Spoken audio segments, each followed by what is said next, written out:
Welcome to the Do It All Dad Year podcast, dad friendly entertainment for you and me, what Gen X parents understand. Controlling our kids' economy can make our kids great again. I have not indulged you in my hot pitch, heavy, lengthy intro in some time for those long time adoring fans. And today I'm going to present to you an essay that will get published in Tablet Magazine or some other overtly Jewy magazine that could handle this many of Gentile name references throughout. There is an extreme preponderance of Gentile references. I don't mean it in an offensive, oh, I'm a chosen person, so I'm better than you sense. It's just a clear point of distinction. And it pertains to a theme which is inspired by one of the not one, not two, not 10, but 613 commandments listed in the Old Testament, some in Deuteronomy, and one of them is not to marry Gentiles, because the idea is that Gentiles move you away farther from God. And I wanted to explain and take a deep dive into that concept involving a date with my wife on Valentine's Day. My mother was in town to look after my three bundles of sunshine. We went out to see Cheap Trick at the Capitol Theater, which was amazing. And I felt some peer pressure that night as far as breaking my spiritually elevated kosher diet. And I felt strong-armed into it. And I didn't want my wife to ruin Cheap Trick. And I felt awful about it. And I wanted to figure out my exact feelings on it. So I ended up creating this piece. It's an essay, but it's really like a conversation, an ongoing dialogue with God, where in the end, I give myself more harsh criticism than my wife, and I let her off the hook, and I end up doling her out some nice glowing praise. You could say it was definitely forced or not, but it is sincere, and I do provide actual facts to back up my wife deep down not being this malicious person that wants to completely eradicate my developing blossoming relationship with God the Almighty. So here we go. The name of this piece is called Surrender. Let's try that again. It's called Surrender, Shrimp, and Grits. Can I get a holla for headline hooking being one of my top three fortes of all time forevermore. Holla! Here we go. Surrender, shrimp, and grits. Not to marry Gentiles. Deuteronomy 7:3:11. I have no idea what that means. Here we go. Not to marry Gentiles. Deuteronomy. 3 unplanned kids later with my Gentile wife. It's a little late for that, God. Sorry. I never mastered the art of the pump fake. I did marry the mother of my 3 kids under a huppah built by my hippie bud Marshall from Ithaca College. You know, Cornell's mentally challenged next door neighbor. I even had Jewish naming ceremonies for 3 of my kids.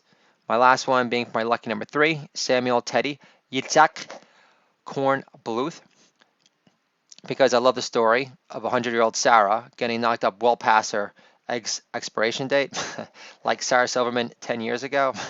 And unlike other so-called brilliant comedians like Sarah Silverman, I at least outgrew my truly tasteless jokes face at Sleepaway Camp in Kent, Connecticut. Despite me needing the comedic relief, knowing I was the second worst athlete after the Sheik's son from Great Neck and had to endure the insufferable elitism of the blob-breath kid from Dalton on the Upper East Side. We thought reading a book on Jim Morrison at 15 was the height of deep probing thought, man.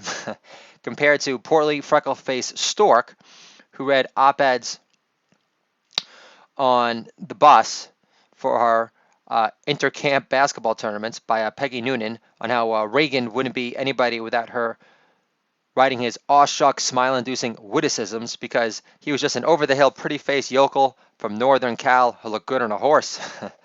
If stand-up great Bill Hicks wasn't impressed with Reagan's speaking prowess, then Reagan must have been a zero-talent dope, with or without Peggy Noonan pushing for him to name our space missile defense Star Wars over Space Force instead. Can I get a holla for a nice Trumpian homage right there that came out of nowhere? Holla!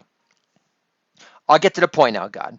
I broke my kosher diet streak of 4 months at a gastropub in Port New York 1 hour before seeing the legendary pop rock band Cheap Trick with my wife for Valentine's Day. And I feel awful about it. Sick to my stomach, really. I don't care how scrumptious my wife's shrimp and grits were, or the duck roll, wrapped and fried in paper-thin wonton paper, stuffed with the most non-sour pungent, highly delectable shreds of sauerkraut nestled inside each bite from Gentile heaven. It all started with my Gentile wife originally hailing from Brisbane, Australia, urging me to try one bite of her shrimp and grits, knowing full well I've been a proud beneficiary of my spiritually elevated kosher diet-regulated meals as of late.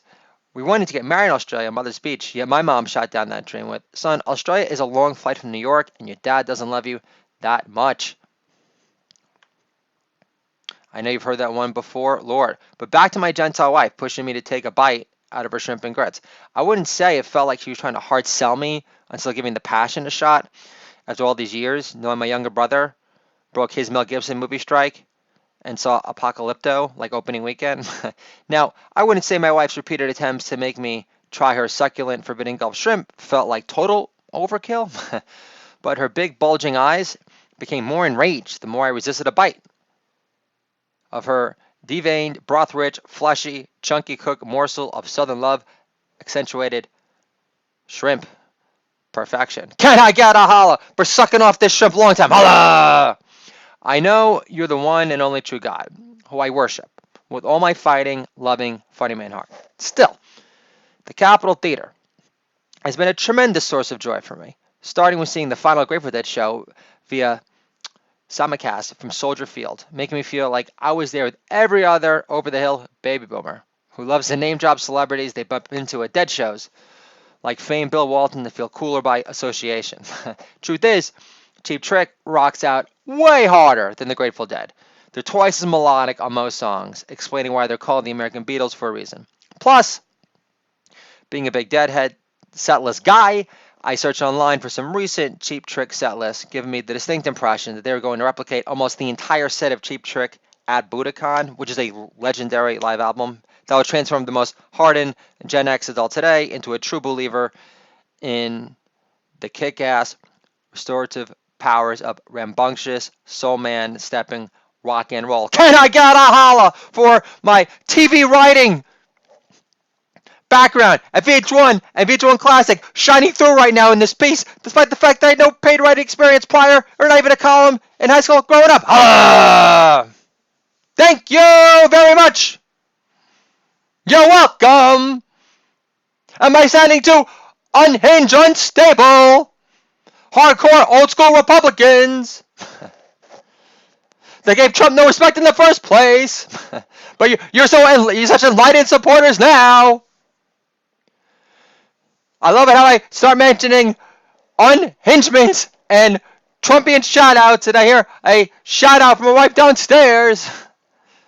Totally interrupted my flow. So my wife just urged me to try a bite out of her shrimp, implying it's Valentine's Day, we're out on a date, while my mom is in town to babysit her 3 kids, which is a biannual production. So I should feel morally obligated to relish my Gentile blessed, Jesus approved shrimp and grits, more so than growing closer to God through sticking with my kosher diet, knowing I don't have to do any of the slaughtering or blood draining of cows myself. Still, all I heard in my stoned, semi-paranoid head at the time was, come on, try the shrimp, you uppity, fake news believing Jew. Then I started to justify why taking a bite wouldn't be the end of the world, stating, some married couples in Miami Beach go to swimming clubs on Valentine's Day, so our thing could be my wife force-feeding me shrimp and andouille sausage, but having me act like I love it. For all the talk of us chosen people being the pushy ones, Lord, I don't feel Gentiles get enough credit for being just as guilty of this charge, if not worse. And I'll take the Crusades for 500 Alex. Can I get a holla for a joke my parents might even appreciate, because they watch Jeopardy religiously to feel more exalted and all-knowing than ever. Holla! So knowing my mom was in town to babysit her 3 bundles of sunshine, and my wife had gotten us the tickets to see Cheap Trick in the first place after I urged her to do so, I relented and tried her super scrumptious shrimp and grits before I feared it becoming an issue. Ruining our time together to see Cheap Trick at the famed Capitol Theater, where Janis Joplin performed her last show, introducing Lord, won't you buy me a Mercedes Benz? Which I wanted to avoid ruining the show of all shows at all costs. This issue I'm referring to, Lord, is being my wife branding me as the obstinate, all-knowing, morally exalted, big-headed Jew as usual. So I divorced myself from my ego, thinking one bite of shrimp away from the house wasn't indicative of me turning my back on you, Lord, because of my commitment to resume my kosher diet the following morning, with dreams of duck rolls becoming a glorious, remnant reminder of the thrill offered by being a bad boy nonconformist, living to rock out the Cheap Trick without a worry in the world, living for the killer opener of Hello There and Come On, Come On! Not sweating the loss of my chosen funny man father status just yet. Still, when we got to the Capitol Theater on the main floor to see Cheap Trick blow the roof off the building, I lose my airy, spiritually elevated lift as of late. Granted, the fries, duck roll, and vanilla bean porter, followed by an anchor steam on tap for all time's sake before they assumed the stage, didn't help one bit. But we had a great time together at the show, Lord, and I grew closer to my wife as a result.